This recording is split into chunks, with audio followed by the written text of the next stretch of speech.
1998, the Asian financial crisis erupted, and enterprises such as the Guangdong International Trust and Investment Corporation faced bankruptcy, triggering a payments and credit crisis in Guangdong province.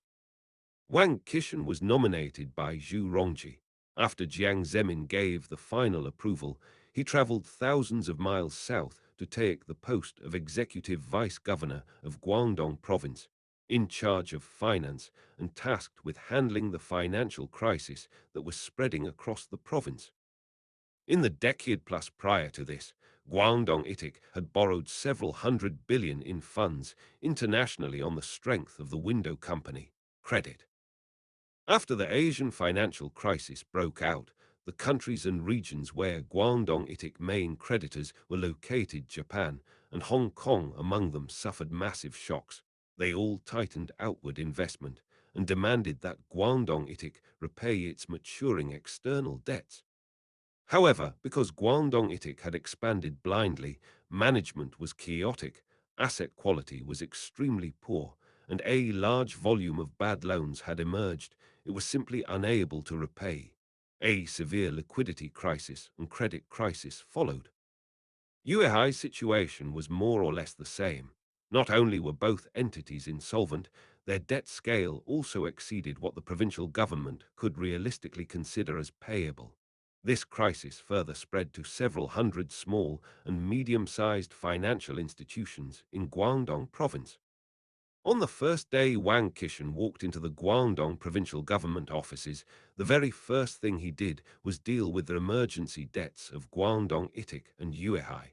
Amid fierce internal disputes, Wang Qishan produced a plan that was both decisive and demonstrated a big-picture mindset. Do not reach out to the central government for help, and do not bring trouble to Hong Kong. Grab one, restructure Yuehai, let one go, allow Guangdong ITIC to go bankrupt. But this disposal decision caused an enormous uproar. Before this, the international financial world had an unwritten rule: lending to a window company was the same as lending to the Chinese government. It was the safest form of sovereign debt. The international creditors refused to let it go, banded together, and demanded that the Guangdong provincial government assume the debts, otherwise they would sue. For a time it became a huge public storm. At this moment, Goldman Sachs chairman Paulson gave Wang Qishan an idea. Wang Qishan then made the call to hire Goldman Sachs as an advisor and began protracted negotiations with the international creditors. When negotiations fell into deadlock, Wang Qishan displayed his iron-fisted style. At the end of June 1999, facing the endless bargaining of the bond banks, Wang Qishan announced that from July 1 onward the Guangdong provincial government would stop paying loan interest on Yuehai's behalf. To those international creditors who made a big fuss and threatened to sue the Chinese government, Wang Qishan also put out tough words: you can go ahead and sue anywhere you like. Domestically, in Guangdong province, you definitely won't win. Abroad, I'm willing to accompany you as well. In this high-intensity international contest, Wang Qishan won. In January 1999, Guangdong ITIC went bankrupt and shut down. In December 2000, after arduous negotiations, the Guangdong provincial government and international creditors reached an agreement on Yuehai's restructuring. While grabbing one and letting one go, the Guangdong provincial government also borrowed 38 billion yuan from the central bank to restructure and shut down more than 800 local small and medium-sized non-bank financial institutions within the province. Guangdong's finances ultimately turned danger into safety. Although Wang Qishan won the reputation of being a firefighting captain, his experience in Guangdong was not pleasant, and even less could it be called a success. His political career suffered its first setback, and in the end he left Guangdong in embarrassment. The handling of Guangdong ITIC involved a large number of conflicts of interest, and because he did not pay attention to the details of communication, he was seen as arrogant, overbearing, and looking down on everyone, and he had several serious clashes with local Guangdong cadres. So in those years in Guangdong, Wang Qishan's reputation was in tatters, and he received many letters of complaint and denunciation. Yao Mingshan was in the United States most of the time then. Their marriage was also quite strained, and Wang Qishan began a middle-aged man's let-it-fly a lifestyle, indulging in dissipation and in relationships with women. Guangdong borders Hong Kong and Macau, and at that time controls over centrally managed cadres were not yet very strict. With Gao Jianmin accompanying him, Wang Qishan could often go over to Hong Kong, take a look at the gaudy world of capitalism, and experience the service standards of Hong Kong beauties. Yes, arrangements like this could not be assigned to an official secretary like Zhu Liang. Zhu Liang, with an intellectual background, also did not understand human nature as well as Gao Jianmin did.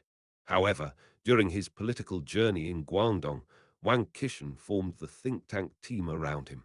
For example, Dong Hong, his later chief steward and top aide, began joining his team in this period.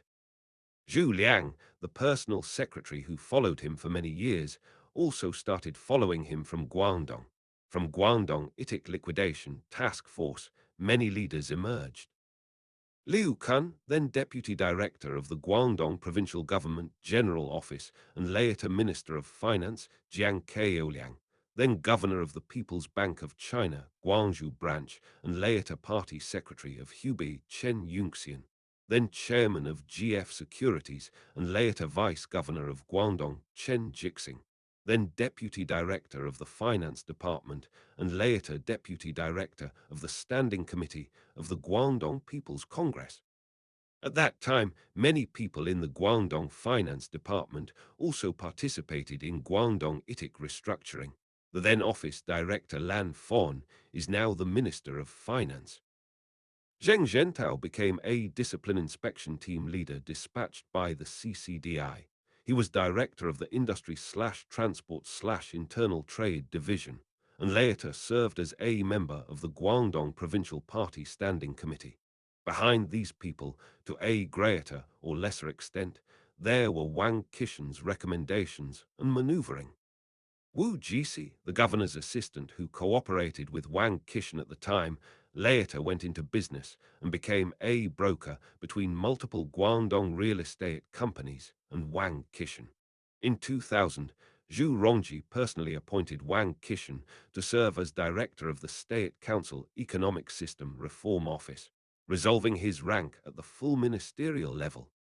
In the following 2 years, Wang Qishan rarely appeared in public and spent a period of quiet days.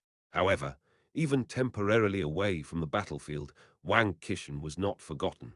In 2002, at a crucial moment when Hainan was struggling to find a new path after the real estate bubble had completely burst, the central authorities assigned Wang Qishan to serve as party secretary of Hainan province.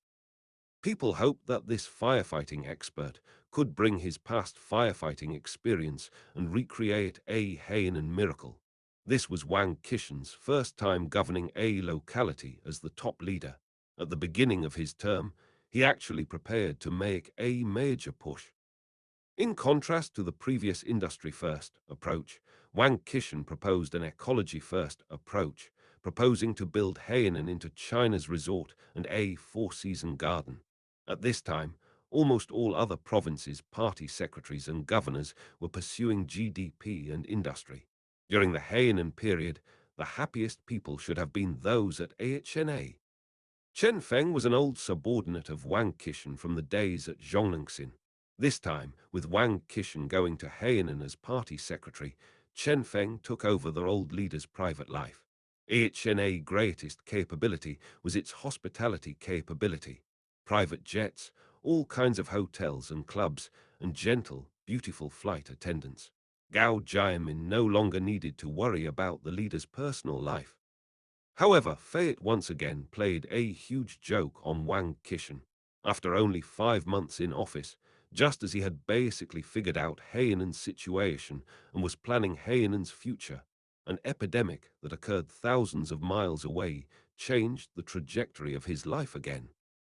Although Wang Qishan's Hainan experience was short, it completed his resume of governing a locality, leaving no room for others to criticize him for lacking top local leadership experience. This was the most important significance of those few months in Hainan for him. In April 2003, Wang Qishan was parachuted from Hainan to Beijing, taking the post of mayor of Beijing. This time, what he had to face was not the financial problems he was familiar with, but an infectious disease crisis that had nothing to do with finance. At that time, Beijing was gripped by panic because SARS cases were surging. On April 3, the Ministry of Health held a press conference. The then Minister of Health, Zhang Wenkang, stated that China had effectively brought the SARS epidemic under control. Later facts proved that this was a naked lie. On April 4, Jiang Yanyong, a retired doctor from the 301 hospital, disclosed that Beijing had covered up SARS infections. International public opinion was in an uproar. The CCP faced an unprecedented trust crisis at home and abroad, and the newly installed Wen government was under tremendous pressure. On April 20, the State Council held a press conference to disclose the true situation of SARS to the outside world, and at the same time removed Zhang Wenkang from office. The then mayor of Beijing, Meng Zhunong, also resigned and took responsibility. Here is a clarification. Many videos say Meng Zhunong was also Yao Yilin's son-in-law, but that is a rumor. Meng Zhunong has nothing to do with Yao Yilin. On the day he took office, Wang Qishan went into the Xinfadi wholesale market, Chongwenmen vegetable market, and the Wang Fujing pharmaceutical building to investigate and solve shortages of vegetables, non-staple foods, and medicines caused by the SARS epidemic. On the second day, the Beijing municipal government decisively issued a government order to implement legally mandated isolation for infected persons and sites, cutting off transmission routes. On the third day, he held his first executive meeting of the municipal government after taking office and deployed SARS prevention and control work. The meeting lasted only 30 minutes. At the start of the meeting, Wang Qishan dropped a resounding line: "There is no joking in the army." As soon as the meeting ended, the Zairotangshan Hospital project broke ground at lightning speed on the same day. The overall commander of the Zairotangshan project at that time was Vice Mayor Liu Zhihua, who later fought a major battle with Guo Wengui. On the fourth day, Wang Qishan attended a press conference and accepted media interviews, properly guiding public opinion and dispelling citizens' fear of the SARS epidemic. Under Wang Qishan's command, Beijing's SARS prevention and control work gradually showed improvement. On June 8, Beijing recorded 0 new SARS cases. On June 24, the 65th day after Wang Qishan took office, the World Health Organization announced that Beijing would be removed from the list of epidemic areas. However, the tests facing this mayor were not over. He immediately welcomed another tough battle, preparing for the Olympics. How to make the 2008 Beijing Olympics the most outstanding Olympics ever was Beijing's top priority and a matter of nationwide attention. If the Beijing Olympics had any mishap, his career would also be affected. He said, "Beijing is the city with the most problems in the world, and I am the mayor with the most problems in the world." From venue construction to the city's operating environment, from volunteer recruitment to traffic optimization, from citizen education to Olympic legislation, from security plans to publicity and public relations, fortunately. In the end, the preparatory work for the Olympics was completed without major incident. SARS was the first crisis the Wen leadership faced after taking power. The Olympics were the most important political task of their 10 years and the highlight moment of their political careers. As the person bearing responsibility for these two wars, Wang Qishan had abundant opportunities to report directly to and communicate with who and when and other leaders, and he also won their recognition, which laid a foundation for his later promotion. If Xi Jinping's political achievements were expressed through governing localities, then Wang Qishan's most important political achievements were precisely these two tough battles in Beijing. During his time as mayor, Wang Qishan was only Beijing's number 2 figure. At the time, Beijing Party Secretary Liu Kai was a Politburo member, had decent relationships with both Jiang Zemin and Hu Jintao, was near retirement age, had a somewhat domineering style, and did not take Wang Qishan seriously at all. Wang Qishan behaved with extreme restraint and showed great respect to Liu Kai, demonstrating the qualities of a mature politician completely unlike Bo Xilai in liar-owning. Liu Kai's wife set up an investment company and invested in many Beijing enterprises. His son worked at China Mobile and also took on many matters. Of course, Wang Qishan strictly prohibited people around him from having deep interactions with the Liu Kai family to avoid getting drawn into possible crises. The consequence of this kind of forbearance was that, in the early period before the 17th Party Congress, Liu Kai gave Wang Qishan a fairly good evaluation, ensuring that Wang Qishan smoothly became a Politburo member and vice premier. Those years in Beijing also allowed Wang Qishan to stockpile many talents, which were later put to major use during his time at the CCDI. For example, Lai Xiaohong, the Beijing Municipal Secretary General at the time, suited Wang Qishan's temperament very well. Liu Xiu, then Vice Governor of the People's Bank of China, also entered Wang Qishan's circle at that time. Lin Duo and Lu Hao did not get along with each other, but both won Wang Qishan's recognition. There were also execution-oriented talents such as Xiao Pei and Kui Peng. In 2008, Wang Qishan was promoted to Vice Premier of the State Council, responsible for the areas he was familiar with, finance, as well as commerce and market regulation. The first thing he had to face was China's financial industry, which was weak in competition amid a wave of financial market opening. China's major commercial banks had accumulated astronomical non-performing loans over many years. Reform of the financial regulatory system was also urgent. The securities market was also experiencing a severe blizzard. People had high expectations for Wang Qishan, given his financial industry background, believing he could bring refreshing changes to the financial sector. However, Wang Qishan disappointed them. During his 5-year term as vice premier, he made no major moves, and he made no statements that left a deep impression on people. In those 5 years, the only thing people found unforgettable was that Wang Qishan criticized the cross-regional expansion of city commercial banks. Some local banks always wanted to expand across regions. By this point, Wang Qishan was already a very mature politician. The reason he chose this style was because he saw with clarity the two situations he faced. First, Premier Wen Jiabao at the time was very strong. With such a premier as a partner, it was safer to be a weak vice premier. Managing too much, speaking out of line if you steal Premier Wen's limelight or touch the interests of other standing committee members, it is easy to attract resentment. Rather than do more and make more mistakes, it is better to do less and make fewer mistakes. Second, 5 years later, at the 18th Party Congress, the CCP would face a leadership transition, and Wang Qishan himself would face competition for promotion into the Standing Committee. What that competition really looked at was not performance, but obtaining the support of the political heavyweights of the time, while leaving as few handles as possible for opponents.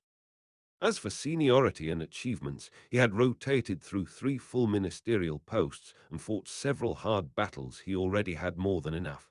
It is a very simple truth. Unfortunately, competitors like Bo Xilai and Wang Yang, who loved grabbing the spotlight, did not see this clearly. People like Lai Yuanchao did not even see clearly who the big boss was. They single-mindedly followed Ling Jihua's baton in arranging personnel work and ignored Xi Jinping's personnel recommendations. This is the secret of why they failed to enter the Standing Committee at the 18th Party Congress. Wang Qishan was clearly a move ahead of them. Among the heavyweights who had a say on the 18th Party Congress at the time, the first was actually still Jiang Zemin. The second was of course Hu Jintao. Others who also had major influence included Lai Peng, Zhu Rongji, Zheng Qinghong, and Wen Jiabao people who could influence Jiang Zemin and Hu Jintao. Among these heavyweights, Lai Peng and Yao Yilin were political allies. Lai Zirolin called Wang Qishan brother-in-law, so the relationship speaks for itself. Zhu Rongji always regarded Wang Qishan as his protege. Zhu Yunlai was still working at SIC and had always been relatively supportive of Wang Qishan. Zheng Qinghong, as a spiritual leader of the princelings, also took considerable care of Wang Qishan. Wang Qishan quietly strengthened his work on several people. One was that he frequently reported work to the retired Jiang Zemin. In these years, Jiang Zemin's grandson Jiang Zhicheng had just founded Boyu Capital, and Wang Qishan often, without tiring, called Little Jiang to discuss entrepreneurship ideas, and he often personally helped coordinate approvals for Boyu Capital's projects. Boyu Capital's earliest investment project, Sunrise Duty Free, often required the Ministry of Commerce and Customs to approve qualifications. Wang Qishan specifically instructed his secretary Zhu Liang, treat Little Jiang's matters as the #1 priority to Chinese letter. To Little Jiang, Wang Qishan was one of our own, and Uncle Wang, who could at any time help coordinate things. Through these efforts, he finally shifted from being a peripheral figure of the Jiang camp to a core Jiang brand, earning high recognition from old Jiang. And old Jiang was still the one who would make the final call at the 18th Party Congress. The second was accompanying Hu Jintao on inspections and foreign visits. In public news, you can see that among those 5 years of Hu Jintao's inspections and trips abroad, Wang Qishan was the vice premier who accompanied him the most. From G20 meetings to APEC meetings, from a visit to the United States to China-Japan talks, Wang Qishan stayed by Hu Jintao's side, behaving extremely humbly. On the official aircraft and during breaks between visits, Wang Qishan had ample time to exchange views with Hu Jintao. In order to have common topics with Hu Jintao's wife Liu Yongqing, he often took time to watch Korean dramas, charming the elderly lady so much that whenever she saw him she would smile from ear to ear. At that time, Wang Qishan's relationship with Hu Jintao was much like Liu He's later relationship with Xi Jinping. The third was public relations work targeted at Wen Jiabao. Yao Yilin had once served as director of the central office and was Wen Jiabao's old superior at the center. With Yao Yilin being in the State Council leadership group as well, Wang Qishan had ample opportunities to interact with Wen Jiabao. At work, Wang Qishan cooperated with Wen Jiabao at a very high level, seldom expressed his own opinions, and seldom approved projects. He often, every 2 or 3 weeks, met to chat with Juan Weihong, the business partner of Wen Jiabao's wife, Zhang Peili, each time for 2 or 3 hours, using Juan Weihong to learn about Wen Jiabao's dynamics and thinking, and also using Juan Weihong to convey his goodwill to the Wen family. During those years as vice premier, most of Wang Qishan's energy was spent handling relationships with several elders and their families, and he also obtained recognition from each side. No matter how the relationships among the heavyweights were, they all felt that Wang Qishan was their family's person, someone who could safeguard their family interests in the future. So Wang Qishan's promotion into the standing committee at the 18th Party Congress was by no means only natural. Behind it were many unknown operations and efforts. Before this, Wang Qishan had not actually given AHNA more help. AHNA developed relying on the support of 3 departments: Hainan Province, the Ministry of State Security, and the China Development Bank. In 1 year, when other departments went to AHNA to arrest people, it was Minister Zheng of the Ministry of State Security who personally led a team on site to rescue them. Before this, AHNA could not be considered Wang Qishan's private preserve. Wang Qishan was merely one of AHNA's many bodhisattvas. In these years, however, because Wang Qishan was in charge of finance, HNA greatly expanded the range of its partner banks and obtained full support from several other major state-owned banks. Only then did the Wang Qishan label on AHNA gradually become distinct. In 2012, the 18th Party Congress convened. and Wang Qishan lived up to expectations by being elected into the Standing Committee. But his position was not the executive vice premier role people expected. It was secretary of the Central Commission for Discipline Inspection. As for why it was not executive vice premier, the executive vice premier is, among standing committee members, a position with some real power but without final decision power. It is also a position that requires grinding hard work and one that must take hits for the premier. Zhang Jiali and Wang Qishan could both actually do that job, but at this time, Xi Jinping needed a strong, ambitious CCDI chief to coordinate with him in fighting an unprecedented political struggle known as anti-corruption, and Zhang Jiali was not suitable for that role. The top leadership after the 18th Party Congress was basically laid out by Jiang Zemin, but in the specific division of labor among personnel, Xi Jinping's opinion still needed to be consulted. No. 41 Ping'anli West Street, Zicheng District, Beijing has no street number. The telecom directory has no phone listing. The entire compound is surrounded by grey brick walls more than 4 meters high and more than 1 meter thick. Though there is no sign marking it as a military restricted area, it is tightly guarded by soldiers in full dress uniform. The institution that makes corrupt officials tremble at the mention of it, the CCDI East Courtyard, is located right here. After the 18th Party Congress, the CCDI swiftly launched an unprecedented anti-corruption storm. This storm was meticulously planned by Xi Jinping, Wang Qishan, and other allies. From the very beginning, it had a clear blueprint. Why launch this anti-corruption storm? First, ordinary people generally loathe corruption. Anti-corruption can win public support and raise the authority of Xi Jinping and other new leaders. Second, it can eliminate opponents on a large scale and make room for one's own people. Third, it can obtain opponents' incriminating handles, force opponents to yield in high-level struggles, and effectively intimidate them. Fourth, it can remove some worms and buy the CCP some more time. A good deal that yields four gains. At once, this campaign can be said to be the largest anti-corruption storm in CCP history and even in Chinese history.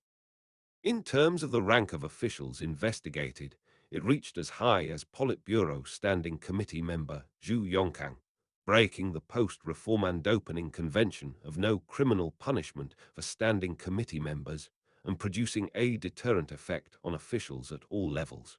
In terms of impact, it took down globally representative officials such as Ling Jihua and Sun Zhenkai. In terms of sensitivity, it took down highly sensitive military senior leaders such as Guo Boxiong and Zhu Keihu. In terms of numbers, the number of deputy ministerial level and above cadres investigated exceeded 400, over 20% of all in-service personnel. Xi Jinping and Wang Qishan did not adopt the CCP traditional peel the onion approach, first the periphery, then the center, first the easy, then the hard. Instead, they adopted a center breakthrough strategy, directly starting with the most difficult Zhu Yongkang case. Among these, the Zhu Yongkang case and the Ling Jihua case were both personally deployed and directed by Wang Qishan.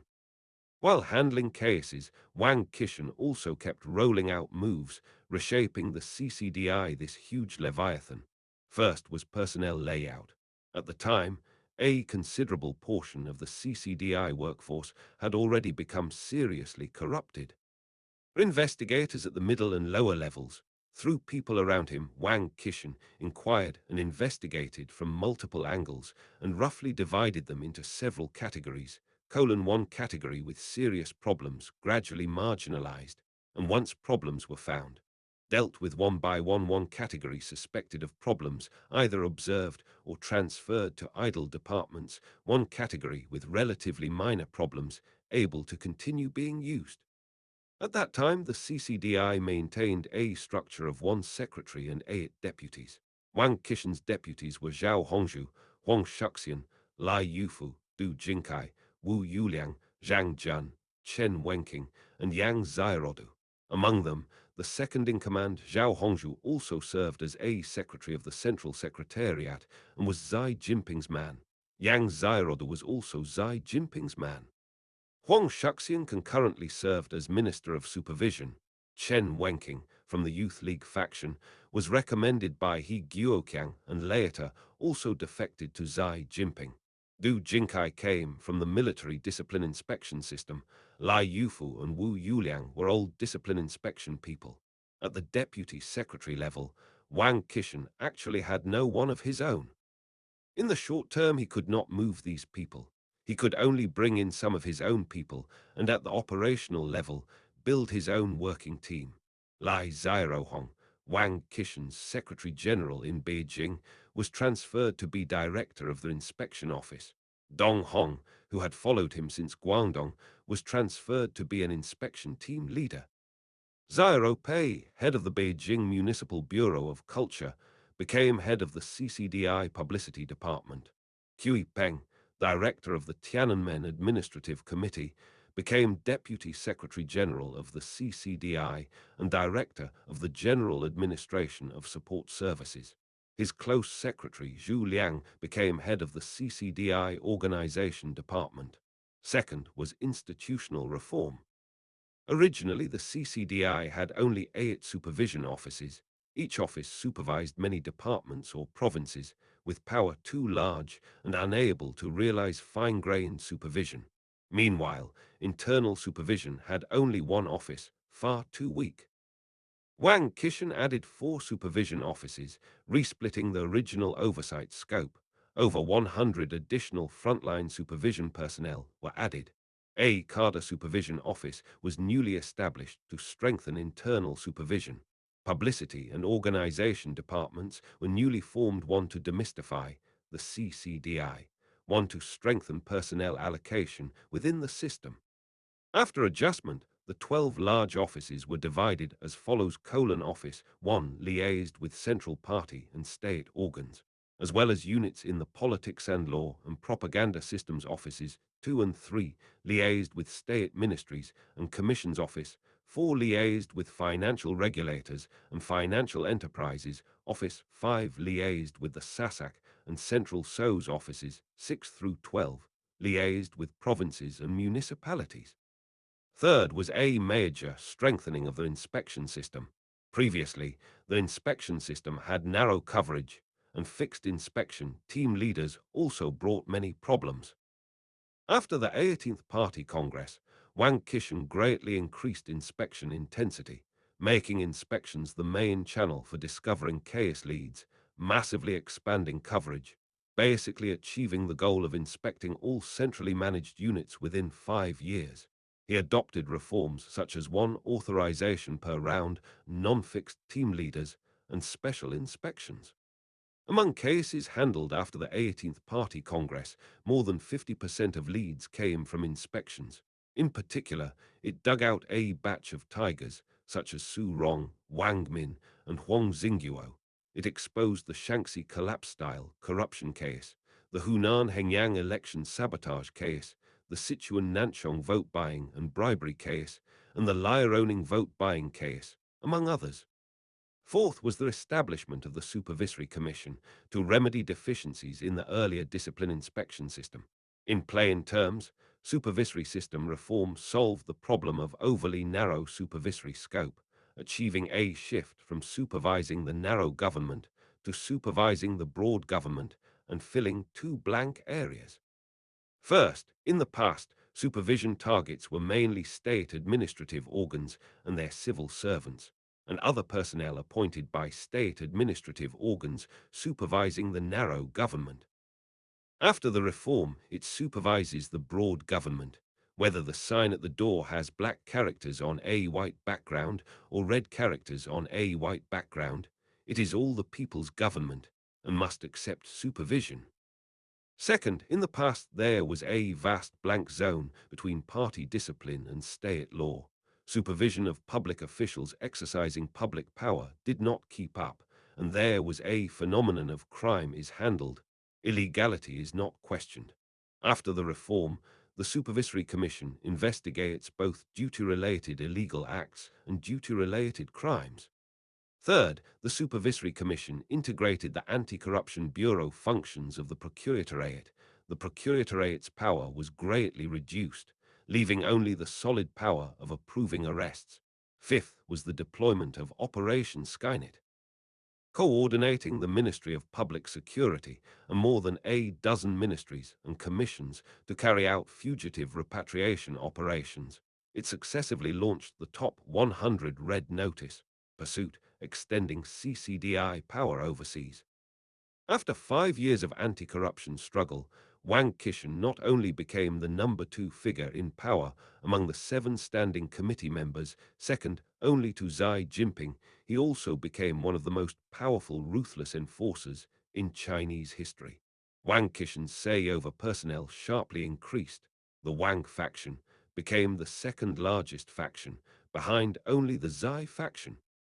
As the CCDI set up branches in every province and municipality, in all full ministerial level organs, and in all central and could dispatch discipline inspection secretaries, Wang Qishan's influence penetrated every part of the CCP. And as all deputy ministerial promotions required CCDI opinions, Wang Qishan also gained a veto power over all ministerial level cadres unless they were cadres Xi Jinping himself was familiar with. A large number of Wang Qishan's old subordinates entered the CCDI system and controlled many key posts. Full ministerial level cadres recommended by Wang Qishan or closely tied to him included Gansu Party Secretary Lin Duo, Hubei Party Secretary Jiang Keoliang, Tianjin Mayor Zhang Gong, Shaanxi Governor Lan Fon, Guangdong Governor Zhu Xiaodan, Minister of Natural Resources Lu Hao, Seberg Chairman Guo Shuqing. Other deputy ministerial cadres were too numerous to count. In this period, people all said it was the Xi Wang system, and no one said Xi Lai system anymore. Since ancient times, heroes have struggled to overcome the allure of beauty. Secretary Wang took down the entire officialdom, and he was also taken down by women. His leisure life was no longer something a few early confidantes could satisfy. What people could not have imagined was that Wang Qishan's later life became linked to My Fair Princess. The Little Swallow and Jin Suo in My Fair Princess both became his favorites at his side. Fan Bingbing, as an expert in the study of male animals, possessed special skills and quickly handled Secretary Wang.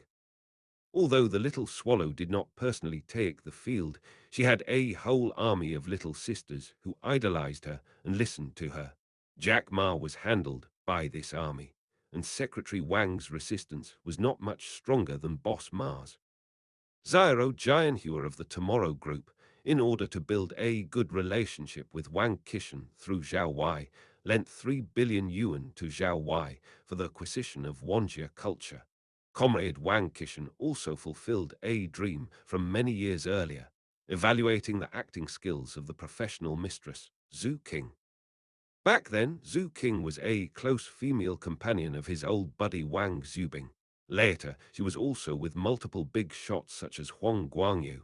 After twists and turns, she ended up back by his side. As the 19th Party Congress approached in 2017, whether Wang Qishan would stay or go became the biggest focus. On one hand, Wang Qishan was already 69.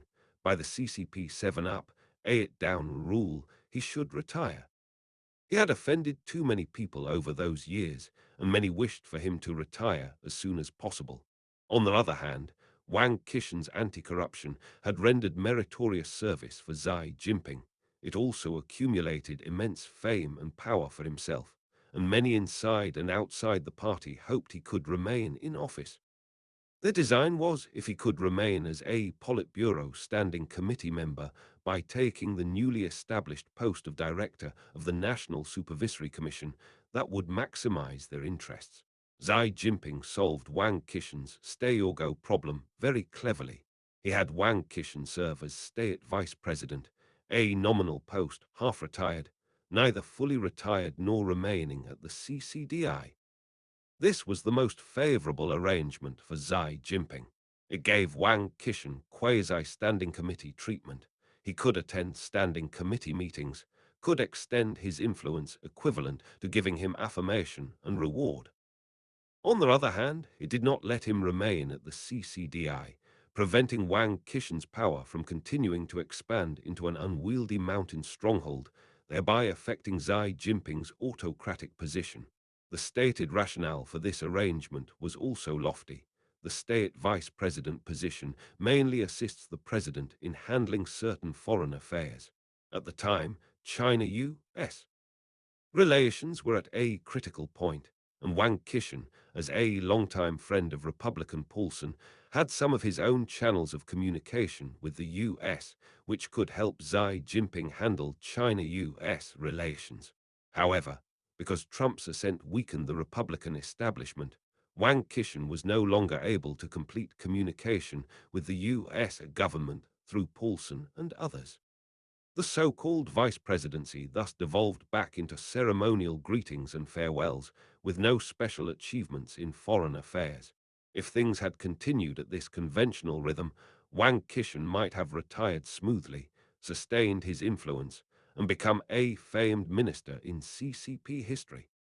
But the difference between new century politics and traditional society is that the internet changed the disclosure of information in both China and the world.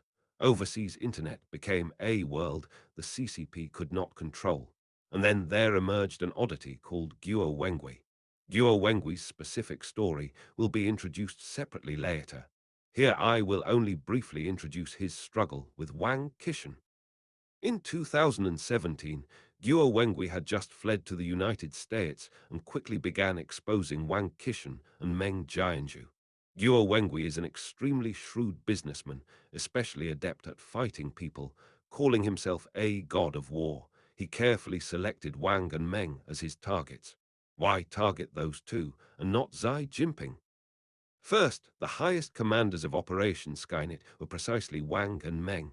Only by defeating those two could he achieve his goals, unfreeze assets, and free family members. Guo Wengui was very familiar with Wang Qishan's top secretary Dong Hong. Dong Hong had once ridden Guo's private jet, knew Wang Qishan's story very well, and what he released was highly impactful. He, by contrast, was not as familiar with Xi Jinping's family. If he did not target Xi Jinping, then the entire national security apparatus would not be fully mobilized to deal with Guo. Guo would not need to fight the whole Chinese state machine, and his safety would be greatly guaranteed. Guo Wengui's war against Wang Qishan was in fact an asymmetric war. As an ordinary citizen, old Guo could naturally win people's instinctive goodwill and trust. Wang Qishan could not make any direct response head-on. He could only respond in indirect ways. And a considerable part of Guo Wengui's revelations was actually Wang Qishan's real situation, especially the relationship between AHNA and Wang Qishan, which was almost common knowledge among Beijing's upper echelons, further increasing credibility. Wang Qishan did not take Guo Wengui seriously at first. His team adopted many brainless measures to respond to Guo's revelations. For example, having Keixin Guo Wengui in Hong Kong, having Guo's former allies Ma Jian and Klong come out to reveal old Guo, having Guo's former employees tell stories about Guo raping and abusing employees, fabricating a person named Guangzhou to explain the AHNA story. Wang and Meng also had Sun Lijian use Interpol, as well as Wayne and other CCP agents in the U.S., who were shareholders of Macau's Wynn Casino, to lobby the U.S. government attempting to repatriate Guo Wengui. When none of this could repatriate Guo Wengui nor eliminate domestic doubts, public opinion began to ferment in waves. Wang Qishan panicked. He and Meng Jianzhu jointly dispatched Liu Yamping of the Ministry of State Security to the U.S. to negotiate with Guo Wengui, hoping to exchange for a ceasefire. No matter how things looked on the surface, both sides got what they wanted. Guo Wengui's children were released to the U.S., and after that old Guo never again released substantive unfavorable information against Wang and Meng. His revelations became increasingly watered down, and instead he focused even more on the grand enterprise of scamming money. However, by this time, it was actually too late. Guo Wengui's revelations had already been reflected to Xi Jinping through internal channels. In half-belief and half-doubt, Xi began a secret investigation and discovered Wang Qishan's problems. Xi Jinping had previously believed, in broad terms, in Wang Qishan's incorruptibility, praising him in many settings for having considerable self-discipline since youth. In shock, Xi discovered a fatal logical problem. Because Wang Qishan's massive corruption had become widely known, their anti-corruption storm had been questioned as a political struggle. The investigation also found Wang Qishan's omnipresent heavy hand in personnel and other issues, which also threatened Xi Jinping's power. Xi could hardly tolerate the emergence within the party of a great mountain stronghold besides himself, and these strongholds bureaucrats all regarded Qishan as the boss. Actions against Wang Qishan began quickly. Because Xi and Wang had decades of brotherly friendship and were politically bound together by inseparable interests, Xi Jinping would not take action against Wang Qishan himself. But the people around Wang Qishan were not so lucky. Xi needed their downfall to warn Wang Qishan, intimidate bureaucrats who took cues from Wang, dismantle Wang's faction, and also demonstrate to the entire party that old Xi was sincere about anti-corruption, with no forbidden zones. Thus, Wang Qishan's chief steward and buddy Dong Hong fell unexpectedly. Back then, Dong Hong had been chairman of the student union at Renmin University. After graduation, he became Bo Yibo's secretary, and from Guangdong onward, he had followed Wang Qishan closely, serving as Wang's strategist and executor. In Wang Qishan's home at Yongjiayuan in Beijing, the third floor was Wang Qishan's home, the second floor was Dong Hong's home, and the first floor was where the two drank tea and chatted. Afterward, it was announced that Dong Hong's involved amount reached 460 million yuan. This should be only a part.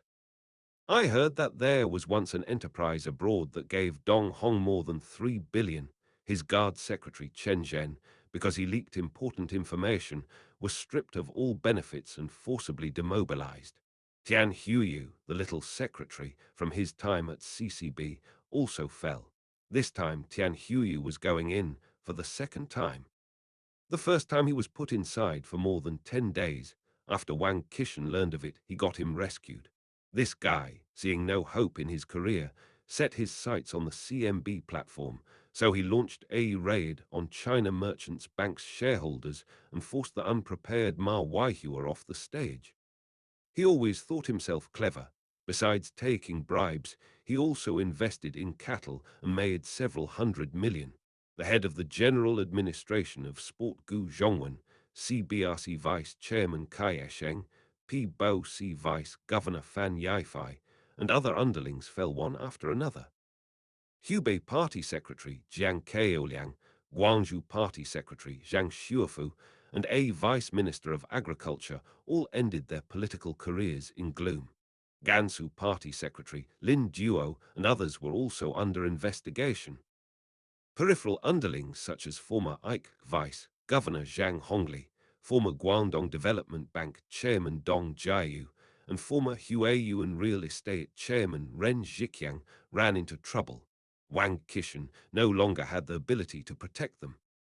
His niece's husband Hong Ning, once a prominent figure in investment banking, quietly retired from Goldman Sachs and moved into a small insurance company under Tencent to live out his retirement. Only the honest secretary Zhu Liang and the writing secretary Myro Qingwang remained safe and sound. The once bustling household of Wang Qishan finally became deserted.